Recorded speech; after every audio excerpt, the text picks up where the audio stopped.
അപ്പോൾ നിലവിൽ എന്താണ് ഒരു AI ക്രിയേഷൻ ആണോ അത്? നമ്മൾ ക്രിയേഷൻ ആയിട്ടാണ് മനസ്സിലാവുന്നത്. ഇപ്പം നിരന്തരമായിട്ട് ഇത് ആവർത്തിക്കപ്പെടുകയാണ്.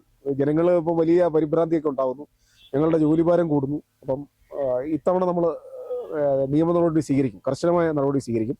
ഇവിടെ പ്രചരിപ്പിച്ച ഏതാനും ആൾക്കാരെ നമ്മൾ ഐഡന്റിഫൈ ചെയ്തിട്ടുണ്ട്, സാമൂഹ്യ മാധ്യമങ്ങളിൽ പ്രചരിപ്പിച്ചത്. അപ്പം നമ്മൾ അതിന്റെ തുടർ നടപടി ഉറപ്പായിട്ട് സ്വീകരിക്കും.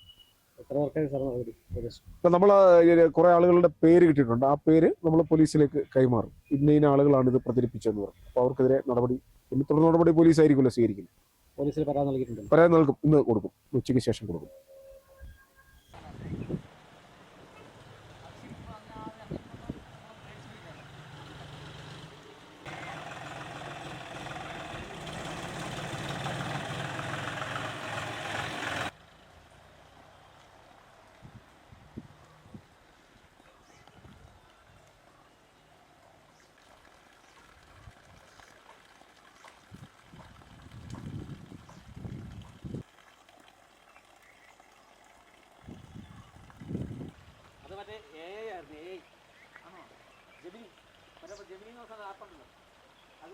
ഇവിടെ ഒരു കരടി ഈ മേഖലയിലുണ്ട് എന്ന് പറഞ്ഞ് അങ്ങനെ പറഞ്ഞപ്പോൾ ഞാൻ സത്യത്തിൽ പേടിച്ചു പോയി.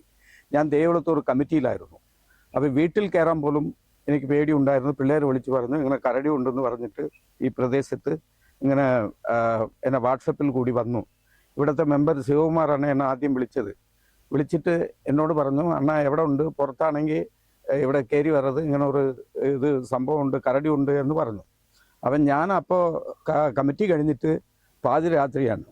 നമ്മളിവിടെ ഞാനൊരു രാഷ്ട്രീയക്കാരനായതുകൊണ്ട് ഏത് പാതിരാത്രിക്കും ആൾക്കാർ വിളിക്കും, GH പോകാൻ അല്ലെങ്കിൽ വേറെ എന്തെങ്കിലും അത്യാവശ്യത്തിന് വിളിക്കും. ആ സമയത്താണ് ഇവിടെ ഈ മേഖലയിൽ യഥാർത്ഥത്തിൽ കടുവ ഉണ്ട് എന്നുള്ളത് സത്യമാണ്. എൻ്റെ വീട്ടിൻ്റെ പുറകിൽ ആന വരും, കടുവ വരും. അത് കരടി ഈ ഭാഗത്ത് ഉണ്ടെന്ന് പറഞ്ഞപ്പോൾ സത്യത്തിൽ ഞാൻ തന്നെ പേടിച്ചു പോയതാണ്. കുടുംബത്തെ വിളിച്ചു പറഞ്ഞു, ഇവിടുത്തെ നാട്ടുകാരോട് വിളിച്ചു പറഞ്ഞു. അവസാനമാണ് ഇവിടെ ഫോറസ്റ്റ് വന്നു, ഒരു തെരച്ചിലൊക്കെ നടത്തിയിട്ട് പോയി. അവസാനം ഇതറിയുന്നത് ഇങ്ങനെ AIയുടെ ഭാഗത്ത് ഉണ്ടായ ഒരു ഇതാണ് എന്ന് പറയുന്നത്. ഇങ്ങനെയൊക്കെ ചെയ്യുന്നത് വളരെ ബുദ്ധിമുട്ടാണ്. ജനങ്ങൾ പേടിച്ചിരിക്കുകയാണ്. അത് ഒരിക്കലും ചെയ്യരുത്. ഈ ഭാഗത്ത് ആനയുടെ ശല്യമുണ്ട്, കടുവയുടെ ശല്യമുണ്ട്. പിന്നെ ഇങ്ങനെ ഒരു സംഭവം ഉണ്ടെന്ന് ജനങ്ങളെ പേടിപ്പിച്ചു കഴിഞ്ഞാലുണ്ടല്ലോ, വീട്ടിൽ നിന്ന് പുറത്തിറങ്ങാൻ പറ്റാത്ത ഒരു സ്ഥിതിയാണ്.